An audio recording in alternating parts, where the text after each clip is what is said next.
All right, guys, back here on Southeastern 14 with Max Barr and a special guest, Jordan Harper from Tide Illustrated. We'll talk about the vast history with Jordan and I momentarily. But before we do that, let's tell you about our friends at Bet Online, as we are going to, of course, talk about this big game, Alabama and UConn in the Final Four on Saturday. And as you know, we're down to the last four teams here, and Bet Online has been your tournament bracket headquarters all March long.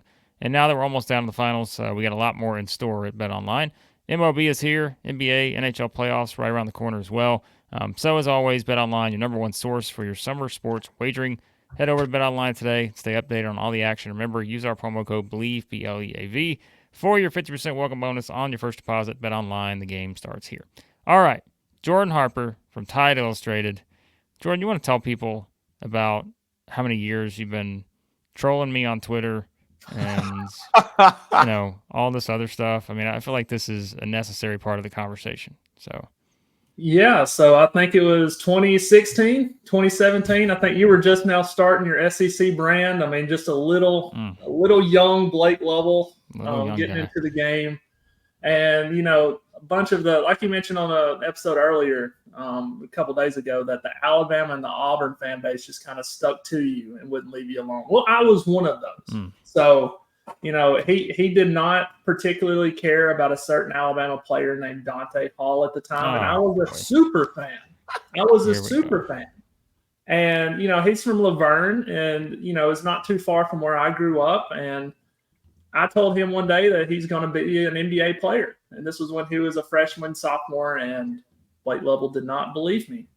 Now, did he play in the NBA for a week? Yes, he did. And that's all that matters. So, eat it, Blake. Now you guys are starting to see why we don't invite Alabama people onto the show. Is because it's filled with nothing but propaganda, lies, and all sorts of stuff. I'm a huge Dante Hall guy.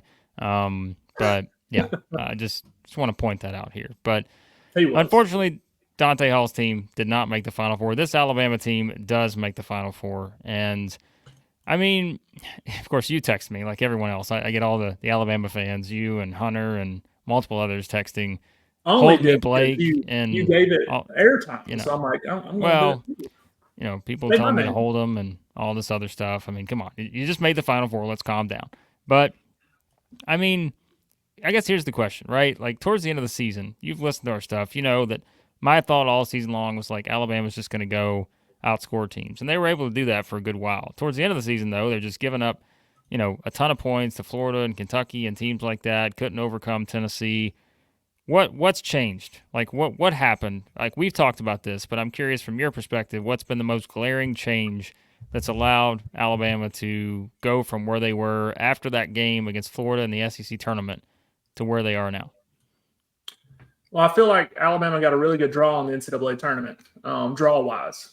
Style of play, the teams they've played. And, Florida, Kentucky are really tough matchups. And Max and I have talked about this before, is like it all depends on the tempo of play for Alabama, this team in general. If they play a team that's just as fast and has just as good of guards, Alabama struggles because offensively, or defensively, I should say, they are very poor in transition.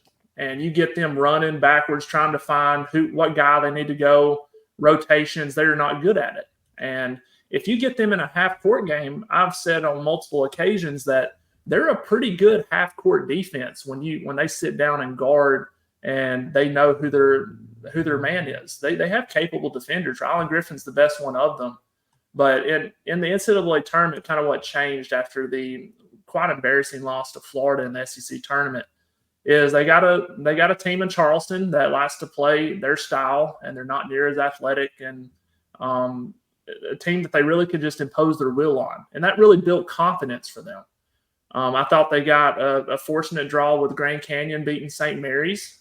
St. Mary's would have posed a lot of problems to them tempo-wise. And Grand Canyon just let Alabama play their game and made it a all-out slugfest up and down the court. And Alabama imposed their will at the end of the game there as well. And then comes North Carolina and Clemson, two teams from the ACC that Alabama dictated the pace once again. North Carolina likes to play fast. Alabama does too. But North Carolina wasn't used to playing that fast. And at the end, what I've always said that Alabama does really well at is they will make you take dumb threes just because Alabama might take some. And it's just up and down 3-pointer after 3-pointer. And, playing in that style, no matter who you are, you want to do that too. And I think that's where the game was won against North Carolina when Jalen Withers took that bad three at the end. He just felt rushed. He was open. He's like, I want to shoot it too. And it was a bad shot, and Alabama ended up winning off that. Same thing goes for Shefflin with Clemson. I thought that was a bad shot from him, getting the ball back from Girard. Mark Sears goes down, hits the logo shot, puts him up by 9, and that ultimately ended up being the game. So you really have to value possessions when you play Alabama, because if you don't value 2 or 3 back-to-back, you could be in a 7-9 point hole in a hurry. And defensively, I just feel like they locked in. And that's been kind of the thing all year. It's a long, grinding season. The first half of the year, non-conference, I don't really put against them because they were basically a brand new team. But when they got to a winner go home tournament, it's kind of hard not to lock in on the defensive side. And I feel like they've done that, and they've shown that they're capable. But they're going to go up against a different animal coming Saturday. So we'll kind of get into that here in a minute. One thing that I'm looking forward to in this upcoming matchup here, and as we'll dive into it, but kind of how one of the storylines all season with Alabama, and especially with Mark Sears, has been disrespect. I feel like that's just been a huge storyline because with all the mid-season like Jerry West award list and all those guard award lists that Sears was left off of, and then he just keeps getting better and better and better and better. Mm-hmm. And now when you watch the Nate Oats press conference, he knows very well this is one of the largest point spreads in Final Four history. I was just kind of wondering, like, how much of a factor do you think is like the disrespect we're playing with house money, us against the world type of narrative is in this, or is that really not too big of the picture? I think it's a pretty big part of the picture for them. They're playing that card. They weren't expected to beat North Carolina, and then they go do it. And then they're like, well, Clemson's going to beat them because they beat them by 8 back in late November. Yep. And they're not giving them a chance there, and then they go and beat them. So, yeah, they're going to eat it up. And Mark Sears has been doing that his whole life, or at least his basketball career. He was under-recruited out of Muscle Shoals, went to Hargrave Academy. Went to Ohio for 2 years and then came back to Alabama. And how sweet is it to come back to a school that you grew up rooting for, your family grew up rooting for, and take them to a Final Four being the main player. So yeah, the disrespect is going to be a huge motivating factor. They can go in, play as loose as they want. And I mentioned that in a thread I put on Twitter yesterday, to where the longer the game goes and Alabama stays within 7, 6, 8 points, the more pressure goes on UConn, and then the stiffer the shots go. And you just hope to get it to the under 10 in the second half, being within 10, giving you a chance. And if Alabama can do that, they have an offense to where they can flip a game in a hurry. Yeah, that's the thing, is like and I know you can look at certain scores and be like, well, they lost by 18 here or 20-something there, but it's like there aren't many cases, though, necessarily where you're looking at them as a team you're just going to be able to just put away, especially if you're not a team that's making threes at a rate that Alabama can make them at. And I don't see UConn as that kind of team, but of course there are a lot of other areas where they can completely dominate, even if they're not hitting 15 threes or whatever. And so, I mean, and like we said too, we talked about this in the preview, Max, like they did just face the number 1 offensive team in KenPom heading into the game and held them to 52 points, and no one else in this tournament scored over 58 against them. Now, I think that'll change against Alabama, unless Alabama just has a horrible shooting night, which I mentioned there could be 2 reasons for that. Could be UConn defensively just coming in and locking them down. Could be the fact they're playing in a huge stadium, and sometimes, the adjustments with your shot and that kind of thing always plays into it. But, I mean, the more I look at this game, it is one where, and Max and I always laugh about this, we're like, we convince ourselves of certain things so much, and then ultimately just was like a huge letdown when we realize it's not going to play out that way. But the thing about this is and we brought up the numbers, I think in the preview, we were talking about, UConn is not I guess it's either not allowed or another team has not done it, which I think that's a combination. No one shot more than 33s this year against UConn. Like, they've been able to hold teams to, I think I looked at it, like the last 6 or 7 opponents they faced, like they've held them to 23 or fewer 3-point attempts. And it's like, I can't imagine a scenario where Alabama's taking 23 or fewer 3-point attempts. My thing here was like, UConn's going to guard you on the perimeter. Chris brought this up. Like, they have size, and that's where I think they can hurt you because they can use that size to make sure you don't get the number of attempts that you usually want. But at the same time, I'm like, if I'm Alabama, let's just launch this thing and see what happens, because the numbers tend to tell you that if Alabama's shooting a lot of threes, they're going to make maybe, I don't think they're going to go 8 of 58 or anything. Like, if they're shooting 58, I'm not saying they're going to shoot 58, just for the record. But, they're going to make quite a few in that kind of scenario where you're shooting a lot. And I think that's the way they're going to have to win this because, you look at UConn, and I think something else we pointed out, Max, was you look at least a couple of the teams that had success. Creighton was obviously the team that had the most success against them from shooting from outside. They went 14 of 28 for 50%. Creighton won that game by 19, a rare blowout for a team like this. And so, could you see the same scenario here? Possible. Probably going to be hard to do, but I don't think this is as clear-cut as just saying, well, UConn's beating everybody else by 30. Alabama, yeah, they got here and all this, but the defensive issues may come back and all this other stuff. But I think, like you said, Jordan, UConn's not really a team that's just going to run up and down the floor the way that Kentucky and Florida and some other teams that gave Alabama problems, and that may be to Alabama's benefit if this does become a game where they only have to defend in the half court and then they just get out and go on the offensive end. Yeah, I've seen a lot of national pundits that might not know, but they say, yeah, UConn can get in a running match without. No, they can't. They've put up points before, but they don't want to play that fast. You know why? Because it tires out their big guy. He only plays about 25 minutes on average a game anyways. They really work him and the backup end pretty well to keep him fresh. But you don't want to get in a running match with them. The only team that had a dominant big like that got in a running match that beat Alabama was Purdue. And the only reason that they did is because they have elite shooters around Zach Edey everywhere. UConn doesn't have that. They have 2. They have Alex Caravan and they have Cam Spencer. You could see a case where Alabama pulls a what they did against Elliot Cadeau and Seth Trimble on Tristan Newton and Stephon Castle, where you back off, kind of play in between, still contest a little bit, but not a hard contest, and kind of drop down on the Donovan Clingan because Newton is a guy that's a microwave shooter. He's a 30% shooter, 31% shooter. If he sees the first 2 go in, you've got to cover him because he's going to hit 4 or 5. If he misses his first 2, let him keep doing it. And Stephon Castle, he's an intriguing borderline lottery pick type player, but he has trouble with an inconsistent outside shot as well. So you might just play up on guys like Caravan and Spencer and then lay off of those 2 guys and help play on Clingan a little bit and just see how the game goes. And I've said if they hit the threes, live with the result. They did against North Carolina, and they still ended up winning the game. But 2 things I wanted to point out about UConn. One, you brought up the 3-point attempts, and there was one team that shot 30 attempts. They shot exactly 30 back in December, and that was Arkansas Pine Bluff. Yeah, they shot right at 30.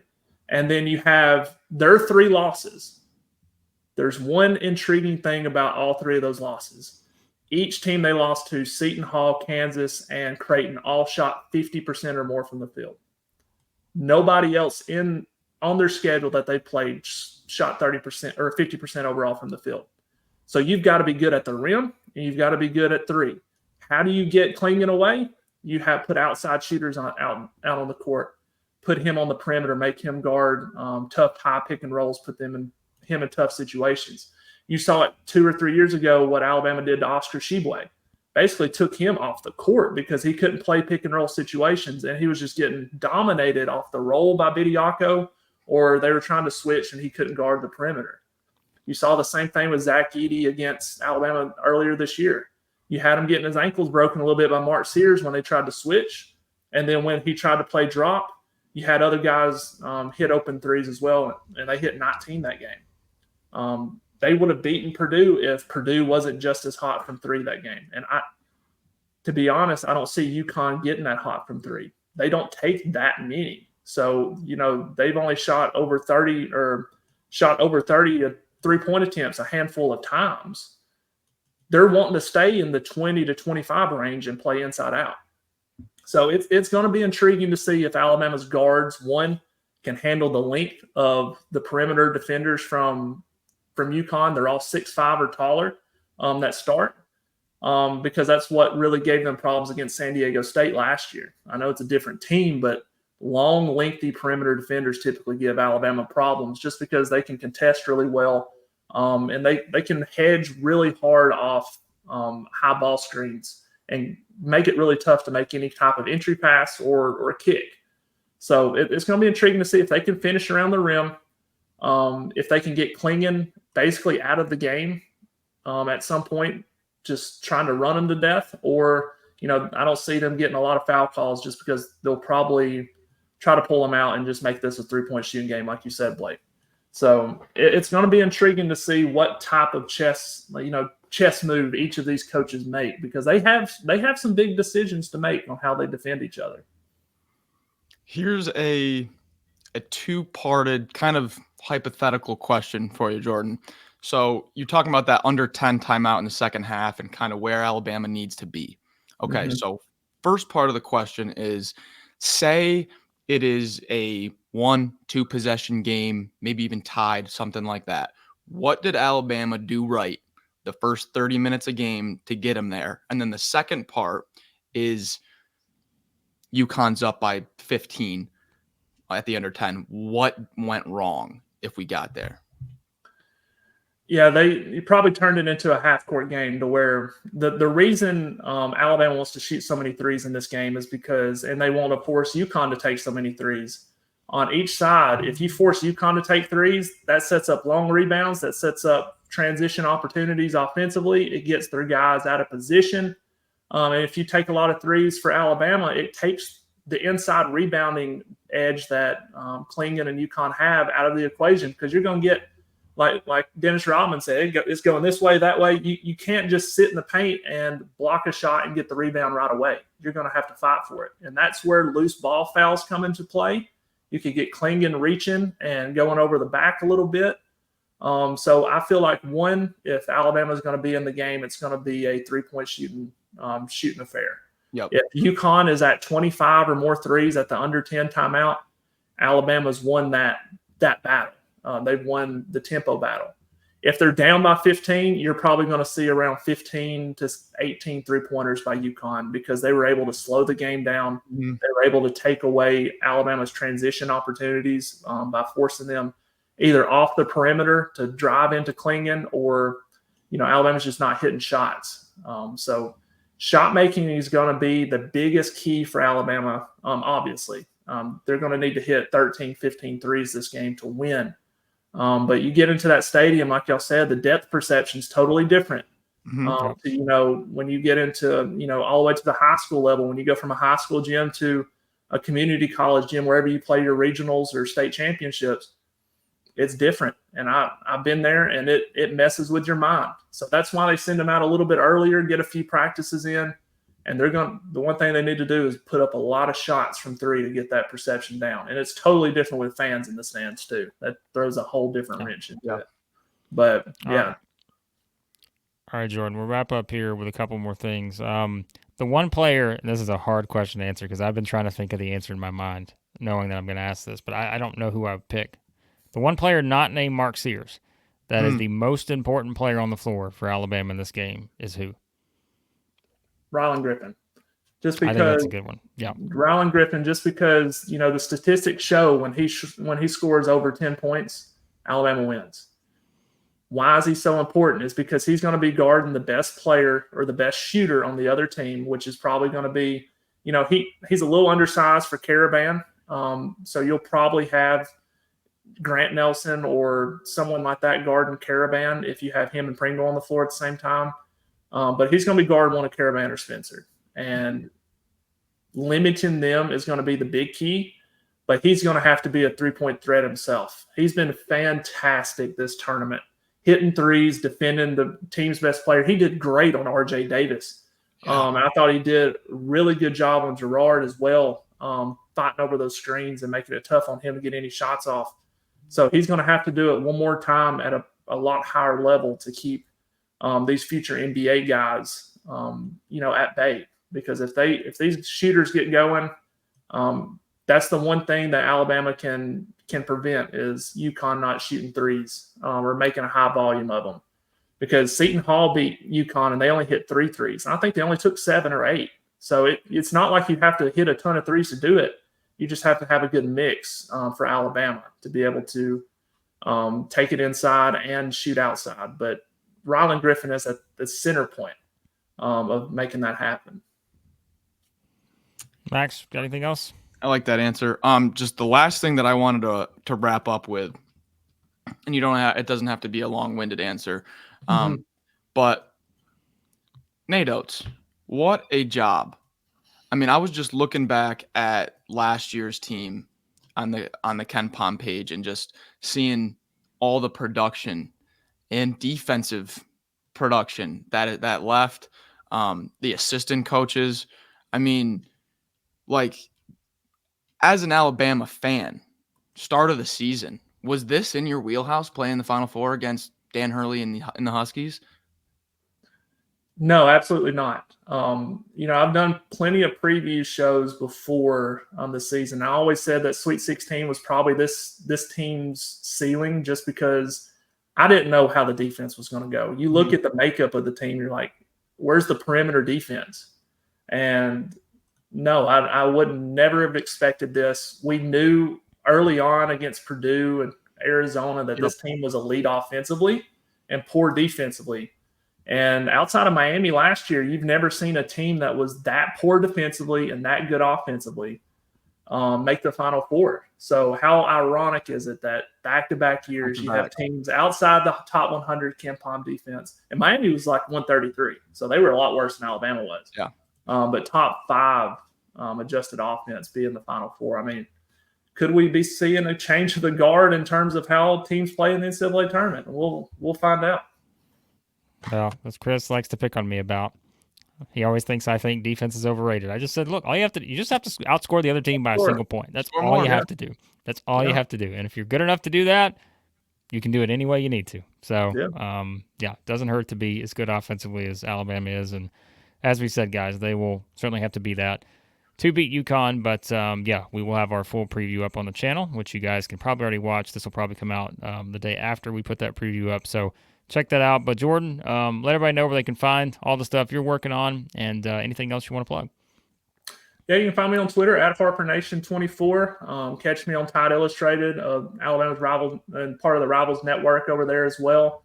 And also have an Alabama basketball podcast, the Double Dribble podcast. You can catch on any podcast platform that you listen on.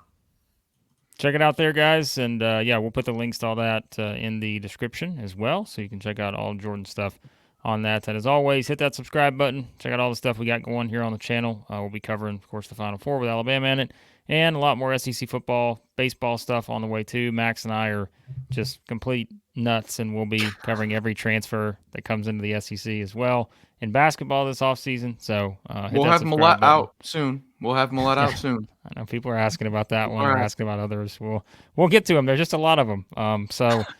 We'll get to everybody. We promise. So check it out, and we appreciate you guys watching as always, and we'll talk to you again here soon at Southeastern.